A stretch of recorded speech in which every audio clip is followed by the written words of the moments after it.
Talk number 2. The 5 spiritual powers. Listening to a Dhamma talk can be a very profitable experience because there are 5 benefits to be gained, namely, 1. The listener will hear of things not heard before. 2. Have better understanding of what have been heard before. 3. Have correct views. 4. Dispel doubts and skepticism. 5. Have peace of mind. This is because the Dhamma teaching of the Buddha is cool like cool water, refreshing and cool. When we read or listen to the Dhamma teaching, we will feel cool, calm, and peaceful. While listening to a Dhamma talk, it is essential for us to be attentive and receptive. Do not try to memorize everything the speaker says, just concentrate on listening.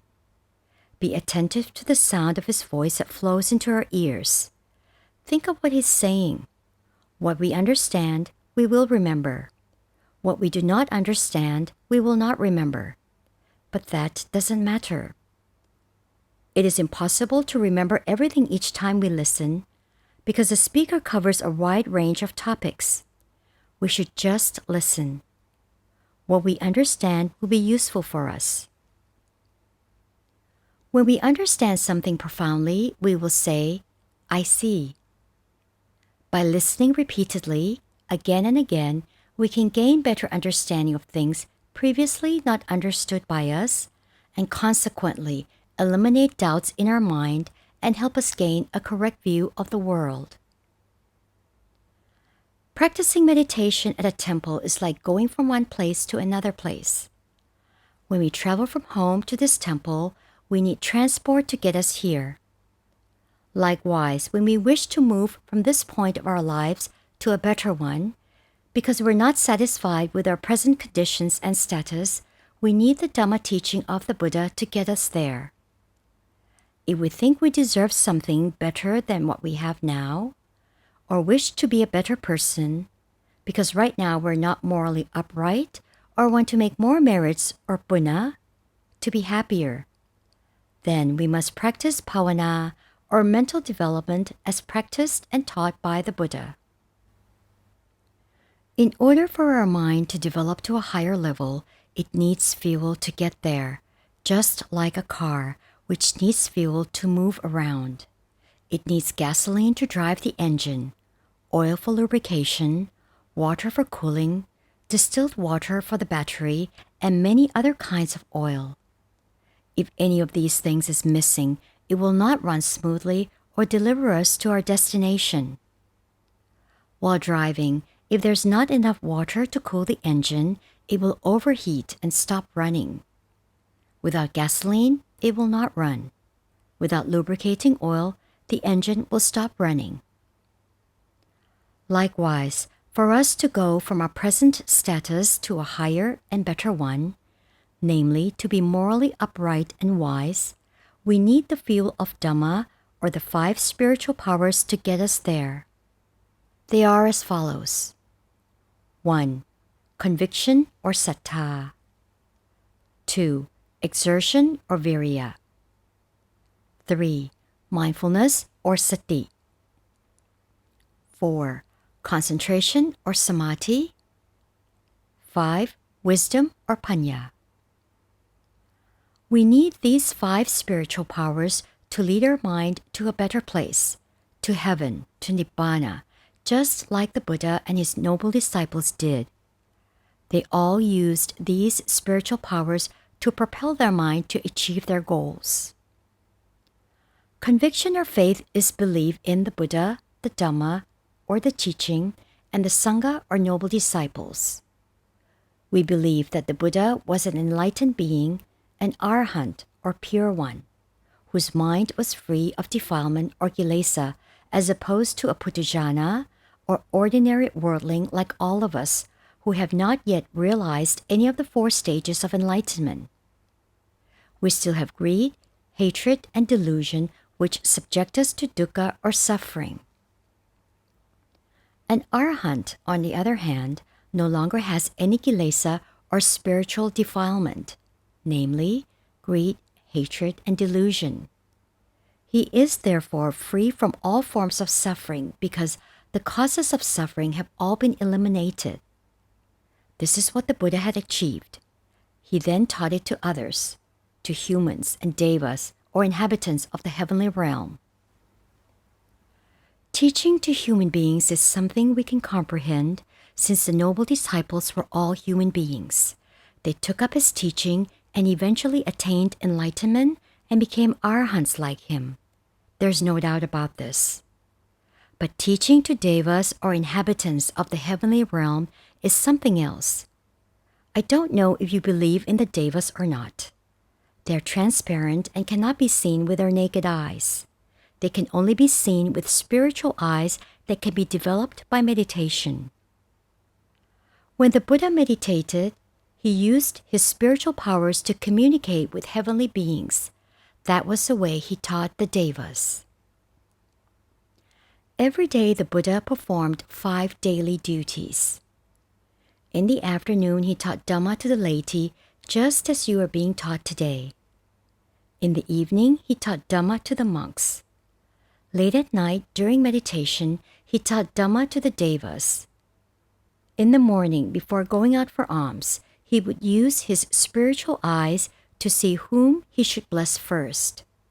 Someone who would quickly understand the Dhamma teaching and realize any one of the 4 stages of enlightenment, or someone who was about to pass away. Then he would go on his alms round. This was his daily activity during the remaining 45 years of his life. Teaching Dhamma to interested persons is therefore the primary goal of Buddhism. Whoever follows the Dhamma teaching will benefit from it immensely. This is the task of the Dhamma and the Buddha, who had tirelessly and selflessly worked for the benefits of others. If we truly believe in his enlightenment, then we will not question his teaching. Faith in the Buddha will therefore lead to faith in the Dhamma teaching that taught us to cultivate good, avoid all evil, and cleanse our mind. This is the path to real happiness and liberation. If we believe in the Buddha, we will believe that his Dhamma teaching is correct and precise. Nothing can surpass it. Even if we're very rich and have millions, we will never find true happiness because it is not about wealth, not about possessions or people. If you have a girlfriend or a boyfriend, do not think they will make you truly happy. At first, you might feel delighted, but after a while, things begin to change. New becomes old, sweet becomes bitter. Nothing remains the same. This is the law of nature. People who are wealthy and have everything that money can buy are not truly happy because the things they have cannot give them true happiness. As we all well know, during the time of the Buddha, there were millionaires who gave up money, kings and princes their throne, for a life of a recluse because they believed in the Dhamma teaching that taught real happiness was in the mind that has no kilesa or defilement. The reason we are unhappy and afflicted by all sorts of suffering is because of the kilesa. Greed, hatred, and delusion are constantly agitating and disturbing our mind. They make us feel uneasy, discontent, insatiate, and lusting for more and more. This is the work of the kilesa. If we can get rid of them, there will be nothing to agitate and push us to crave for this and that, to go here and there, and to lust for lots and lots of money so we can buy lots and lots of things to make us feel happy. But this kind of happiness is very short-lived before boredom sets in. Familiarity breeds boredom. After we own these things for a while, we get tired of them and want other things. This is the nature of unending lust. No matter how much we have, it is never enough. Dhamma, therefore, teaches that true happiness does not depend on having money to buy things because everything in the world is transient, full of stress and not under our control. We may think that having this or that make us happy. But after having it for a while, we will get tired of it. When it becomes old, damaged, breaks down, or leaves us, we will feel dejected. Therefore, please remember that everything in this world that we see, hear, taste, smell, and touch is impermanent. They will surely leave us one day. When we lose something that we love dearly, it will make us very sad indeed. Because of this, the Buddha left all his possessions to become a monk in search of the real kind of happiness that doesn't depend on external things such as wealth, fame, or praise, the happiness that derives from peace of mind, devoid of the kilesa. When the kilesas are subdued, the mind becomes tranquil, content, at ease, and happy. But when the kilesa is active, the mind is set on fire. We look mean and ferocious when we are angry or greedy. Our facial expression reflects our state of mind, but when the kilesa is subjugated, the mind radiates love, compassion, peace, charity, and forgiveness. This is what happens when the mind is rid of all the kilesa. It experiences the supreme bliss. We should therefore have faith in the Dhamma teaching and the noble disciples who help propagate it, like all the Ajahns whom we believe to be Arhants or noble ones, who have all attained the highest goal of Buddhism, Nibbana. They have practiced correctly, according to the Buddha's instruction, until all of the kilesa are entirely eliminated from their mind, becoming noble disciples and imparting punna, or merits and benefits, to their faithful followers, who will get to hear their teaching of the way to extinction of suffering. And when they faithfully follow this teaching, they will eventually achieve the highest goal of Buddhism, becoming Arhants or pure ones. This is the real purpose for going to the temples, to cleanse our mind and free it from the kilesa or defilement. We should not go to the temples to pray for a son or daughter, a husband or wife, his or her fidelity, or to have good children. These things cannot be had by request. It is up to their good or bad kamma that makes them good or bad. What they have become today are the results of what they did in the past. It is our bad kamma or delusion that makes us cling to them. If we're wise, we will detach from them. We will be a lot better off living alone. When we are attached to them, we will be worried and anxious by wanting them to be good, be nice, be kind to us. But they are not. What can we do? We can only suffer. Therefore, we should not go to the temples to pray for this or that, but to listen to the Dhamma teaching that will guide us to true happiness that doesn't require us to pray or beg from anyone. Buddhism doesn't teach people to beg. It teaches people to act. Attahi atano nato. We are our own refuge. Do not just light up 3 joss sticks and pray or beg for this or that. It just doesn't work that way. If it does, then Thailand would prosper by just selling a lot of joss sticks. We wouldn't have to do anything else except produce them. We only have to buy joss sticks, light them up, and pray for millions of baht that would come floating our way. Our country is now experiencing an economic downturn because of our begging. Just think of the national debts that we have accumulated as a result of our immoral and unethical way of doing things. We have all pitched in, plundering our national assets and turned our country into what it is today. Still, we keep begging for more, but it will never work. What we have to do is to work hard and produce more. This brings us to the second of spiritual powers, exertion or virya. If we want to achieve the lofty goal of Dhamma practice, we must be diligent and hardworking. We must come to the temple regularly to give alms, maintain the precepts or sila, listen to Dhamma talks, and make as much merit as we possibly can. Don't be lazy. The more we sow, the more we will reap. If we don't put in the effort, we will reap nothing. No one can do it for us, not even the Buddha or his noble disciples.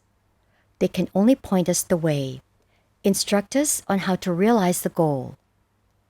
This goal is not to be materially wealthy, but spiritually wealthy. We should be rich with morality, charity, spiritual happiness, and contentment. This kind of wealth can never be stolen from us, unlike the worldly possessions. Our husbands and wives can be taken away from us. Our children and our property can be seized. But the real wealth within ourselves can never be stolen from us by anyone. Meritorious actions or kusala kamma are truly our possessions. They will protect us, make us happy and content, now and in the future. When we die, we will go to Sukhati, or a happy destination, not to Apaya Bhumi, or state of deprivation. The 4 lower levels of existence into which we will be reborn as a result of our past unskillful actions, namely, rebirth in hell, as a hungry ghost, as an angry demon, or as a common animal. If we could maintain all the meritorious actions, such as keeping the 5 precepts and giving to charity, we would at least be reborn as a human being endowed with beauty, brain, and wealth, and suffered no hardship or injury because we were led by our skillful actions. Without these meritorious actions, we would go to a lower level of existence, to be reborn as an animal, such as a cat, a bird, or a buffalo. Such is the consequence of not doing meritorious actions. This is the law of Dhamma, the truth. Therefore, if we want to improve ourselves, go to a happy destination or Sukhati, a good existence, a noble plane of existence or Arya Bhumi, we must be diligent and persistent in doing meritorious or skillful actions. We must strive in maintaining our ethical and moral purity, not allowing it to slip away and push to have more of it. For example, if we now keep the 5 precepts, we must not slide back and should keep more precepts, going from the 5 precepts to the 8, 10, and eventually to the 227 precepts practiced by the monks or bhikkhu, which is a good and right thing to do. We must also work hard in preventing ourselves from doing more unwholesome and unskillful actions that we have already discarded. For example, in the past, we used to be erratic and emotional. Now we're calm and rational. People may say bad things about us, but we don't mind. We can forgive and forget. We can now manage our anger and keep it under control, not allowing it to reappear. If we possess any other unwholesome qualities like holding grudges or being stubborn, we should also strive to eradicate them. We should be rational rather than being greedy, hateful, and delusional. What we haven't yet discarded, we ought to do. What we have already eliminated, we must not allow to return. In other words, we must strive to cultivate good, avoid all evil, and cleanse our mind. This is what is meant by exertion, or virya, the second spiritual power. To begin, we must first have faith or sattha. When we have faith in the Buddha, the Dhamma, and the Sangha, we will then have the courage to do what they taught us to do because we know that there will only be good consequences. People who don't have faith will have doubts about rebirth in heaven or hell, about whether we're being falsely led to believe in performing meritorious and skillful actions without reaping any benefits in return. Maybe it's better to go out and have fun, enjoying ourselves by drinking and getting drunk. There's no such thing as hell to fall into. Surely it's better than sitting here with our eyes closed and going hungry because we abstain from our evening meals. If we think like this, it means we're skeptical. We have no confidence in the Buddha's teaching. On the other hand, if we believe that by maintaining the 8 precepts in which we have to abstain from having our evening meals, though it may cause us hunger, pain, and hardship, we know that it will be better for us in the end. The Buddha and his noble disciples have already proved it. They could vouch for us that these actions are good and will make us truly happy. When we believe this, we will put in the effort to do meritorious and skillful actions, like coming to spend a day and night at the temple on every observance day, which occurs about once a week. In the past, we never came to the temple. But once we start coming and get to listen to the Dhamma talks, we start to see the benefits. We gain something that we never had before, namely Dhamma, which is unlike all other material things, such as automobiles. We can see these motor vehicles with our naked eyes, but not so with Dhamma because it's spiritual. It gradually seeps into our mind. We might not feel anything at all, although we might have been coming to the temple for a long time. But Dhamma continues to slowly infiltrate. Then one day, suddenly there's calmness in our mind. We will then realize that this is what we have come to the temple for all along. Maybe in the future we might encounter some crisis, go through unpleasant situations such as losing our loved ones. If we have the Buddha's teaching to reflect on, we could remain calm and peaceful rather than being afflicted by sorrow and lamentation to the point of not being able to eat or sleep, because the Buddha has told us that parting from our loved ones is a natural occurrence. It happens to everyone. It is not unusual. There's no need to be sad or tearful. We are still alive. Life goes on. We should maintain our composure and not fall prey to depression. If we could do this, we would see the benefits of the Dhamma teaching. In the past, we came to the temple without knowing why we came. But when we run into trouble, the Dhamma teaching that we have heard before could help get us out of our predicament and ease us out of our suffering. We would then appreciate immensely the value of the Dhamma teaching, will be a lot more diligent in our practice, and would want to do more meritorious actions like giving to charity. Why do people give to charity or keep the training precepts? We might ask ourselves. It's because it makes them feel good and help them in time of crisis. If we haven't done it before, we might not appreciate it. To find out, we just have to do it. Just keep doing it until we reap the results. It is like planting trees. We don't expect trees to bear fruit right away. When we plant durian or mango trees, we have to wait 5 to 10 years for them to bear fruit. It's the same with making merits. Keeping the precepts or listening to Dhamma talks, it doesn't come to fruition instantly. It takes time. What we have to do is to have faith in the Buddha's teaching and apply it untiringly. The fruits of our labor will come in due course. The third spiritual power is mindfulness, or sati. If we want quick results from our practice, we need mindfulness. We must always be mindful of what we do because mindfulness controls the mind. The mind is like an automobile and mindfulness its driver. If the driver has no mindfulness, like when he is drunk, he would not be able to drive safely. He would probably unknowingly run through a red light at an intersection. Without mindfulness, we will not be able to stop our mind when we want to.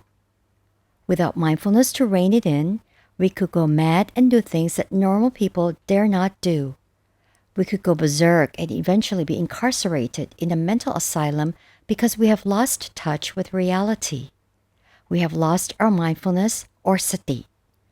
Mindfulness is therefore essential in the performance of meritorious and skillful actions, such as giving to charity, maintaining the precepts, or sitting in meditation. Having mindfulness to control the mind is like tying a monkey to a tree. If it were not put on a leash, it would go everywhere, causing a lot of troubles.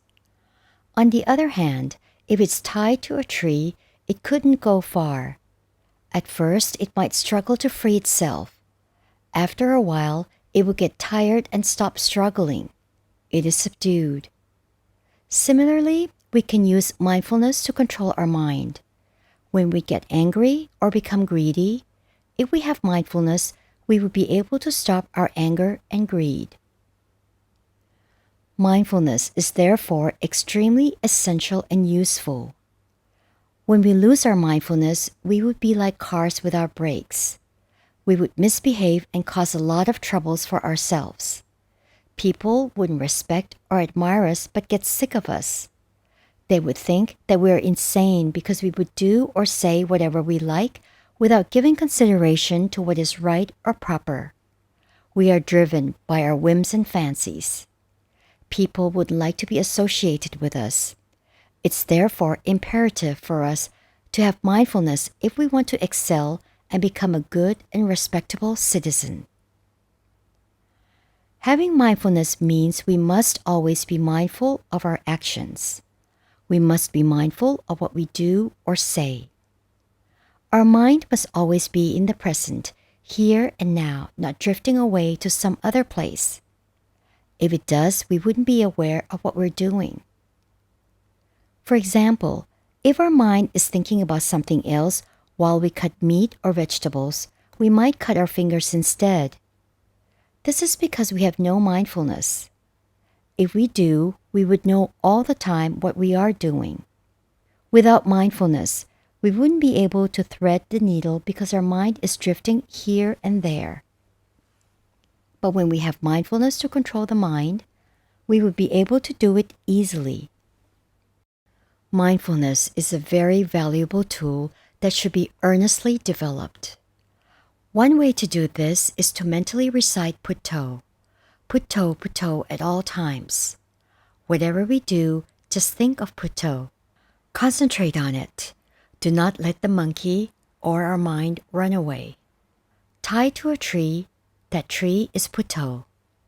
If we could restrain our mind, it would eventually calm down and realize samadhi or concentration, not wandering here and there, but stay put here and now, like this glass of water that was placed here.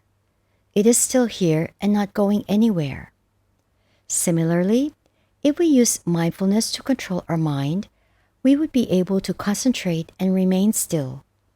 Once that happens, we can accomplish many things. Therefore, apart from having faith, exertion, and mindfulness, we must also have concentration or samadhi. What should we concentrate on? Well, we should concentrate on doing good deeds. Normally, it is not easy for us to do this. Why?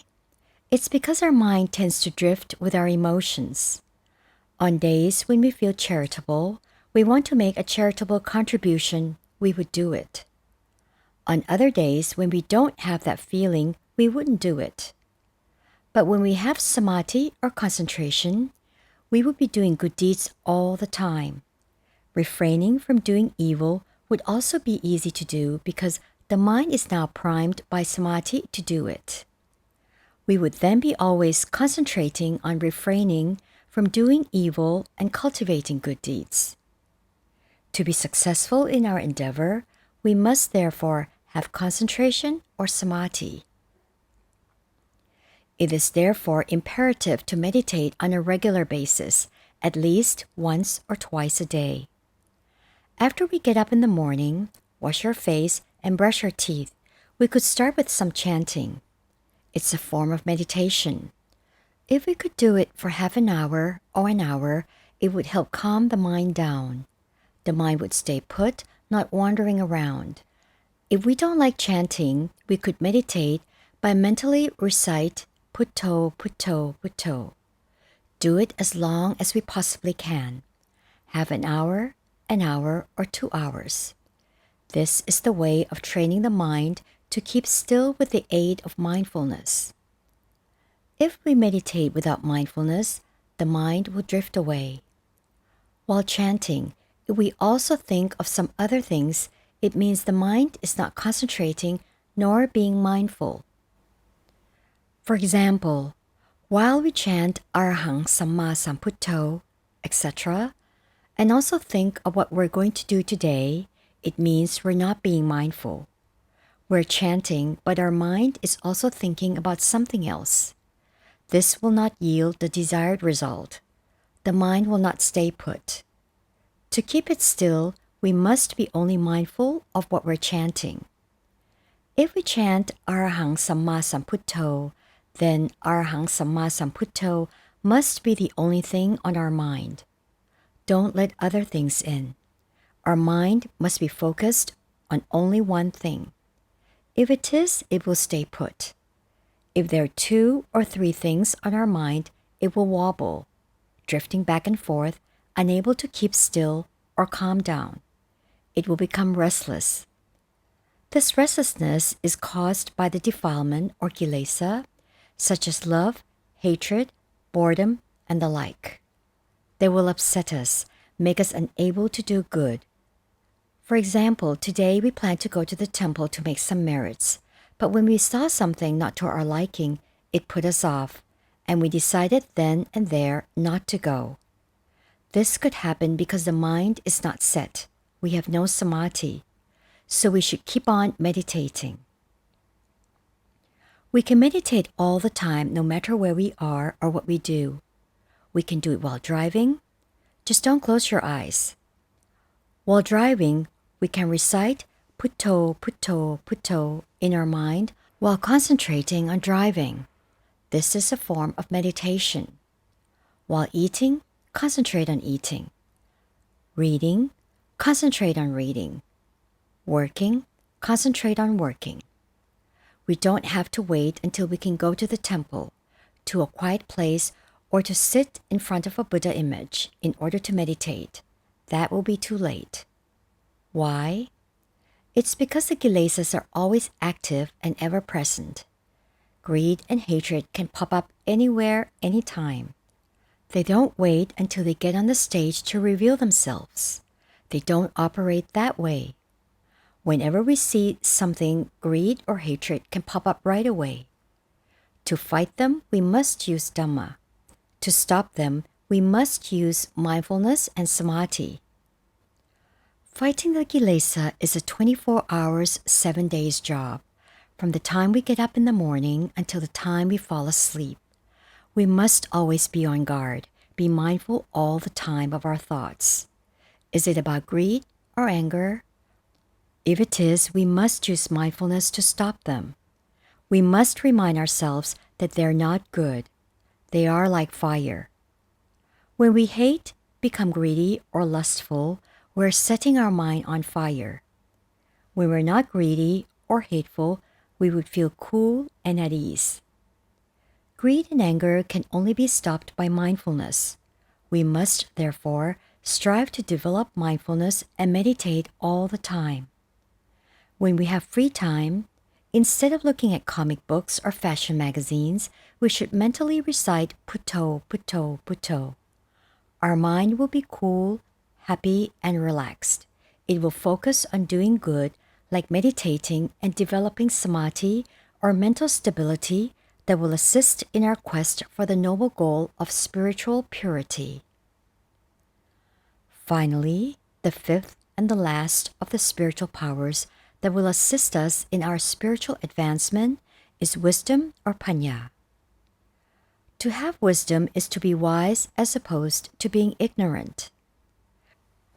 The difference between the wise and the ignorant is that the ignorant become street sweepers and dishwashers, while the wise get better jobs, working in air-conditioned offices, giving orders. This is because they're educated, smart, and knowledgeable. They know what should be done and what should not be done. Those who don't know how to type, for example, will have to wash dishes, mow the lawn, or sweep the streets instead because this kind of work does not need a lot of knowledge or wisdom. To be able to work in a specialized field, one has to be capable and knowledgeable. In Buddhism, however, the emphasis is on knowing about suffering or dukkha, about the Four Noble Truths or Arya Satya, namely, suffering, the origin of suffering, the cessation of suffering, and the path of practice leading to the cessation of suffering. Usually, when we are unhappy, we don't know what causes it. But one who possesses wisdom or panya will know right away that the mind is on fire. Right now, as we sit here quite comfortably, if someone does something that bothers us, we can no longer remain calm. If we don't have wisdom, we will not know that we are suffering. If we have wisdom acquired from regularly listening to Dhamma talks, we will know that when we feel ill at ease, we are suffering. Mental suffering or stress has its origin, not from the external, but from within the mind itself. Its causes are the three cravings or tanha, namely, craving for sensuality, for becoming, and for not becoming. Craving for sensuality is our lust for visible objects, sounds, aromas, flavors, and tactile sensations, such as beautiful clothes and other material objects. When we lust for them, it will stir up restlessness right away. When we see advertisements on the television for some products with tantalizing offers and the telephone number to call, we would immediately make that call. We could not remain still because the mind has been set on fire. It is now afflicted with suffering. Craving or lust for becoming is another form of suffering or stress. If we think there's a possibility for us to become a prime minister, we would not be able to remain indifferent. We would have to go out campaigning for votes. We couldn't just stay home and let it all happen by itself. On the other hand, if we have no desire to become a prime minister, we could sit back and do nothing and be spared the suffering or stress that come with the race. We would be happy from our contentment. Suffering or stress occurs in the mind. Its origin, the three cravings, also comes from the mind. If we have no craving, we wouldn't be afflicted with suffering or stress. When we're full from a meal, we wouldn't take another bite, even if it's our favorite dish. That's because we don't have any craving for food. But if we were hungry, because we haven't eaten for a day or two, we would devour even plain rice and a banana, let alone our favorite dish, because of our lust for food. When we are restless, we're being consumed by stress. If we can stay put, we would be happy. Suffering or stress is therefore in the mind. The origin of suffering is also in the mind. Stress or suffering has to be quelled in the mind. The tool to achieve this is also in the mind, namely, Magga or the path of practice leading to the cessation of suffering. What is Magga?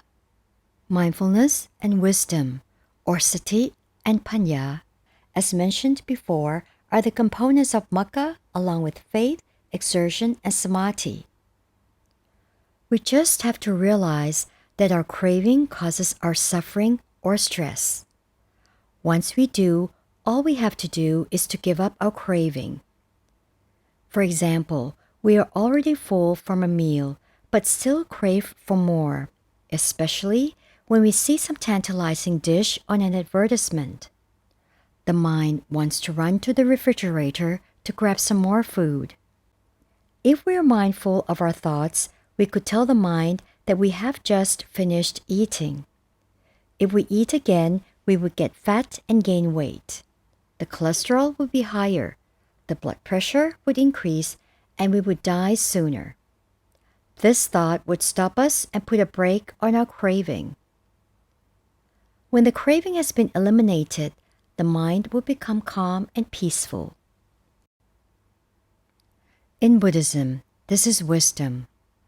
All things in this world are impermanent and bring suffering or stress.